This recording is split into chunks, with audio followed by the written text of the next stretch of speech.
運動係真係帶俾人一種好直接嘅開心。我發現咗呢件事啦，好好笑咯，我咁樣講，但係係真嘅，因為以前游水已經係一個我哋嘅工作。大家好，我係香港游泳運動員歐鎧淳。咁我自己亦都最近創立咗一個 NGO 叫做 Mind the Waves， 係提倡青少年嘅心理健康嘅。我自己由9歲開始認真捨棄咗好多其他嘅課外活動，而做一個課外活動就係游水咯。而家我可以去自由選擇一啲，譬如去跑步啊，去打網球啊，即係我可以去感受多啲嗰個運動嘅時候，我發現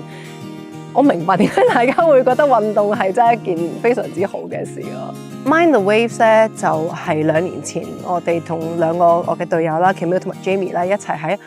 奧運完咗之後，坐喺個河邊，開心飛講翻自己心入邊嘅一啲諗法。其實如果我哋可能一早可以同大家傾下講下，有一個 safe space 嘅時候，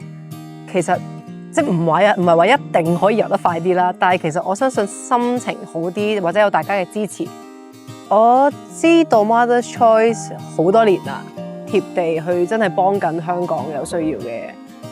意外懷孕嘅女仔，俾一個屋企，俾一個 support 佢哋咯。然後最主要參觀完，我係覺得真係好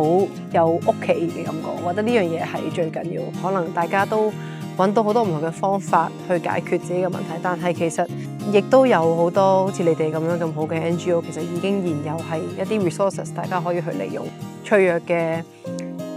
少女啦、兒童都係非常之需要。我好開心可以成為到其中一個代表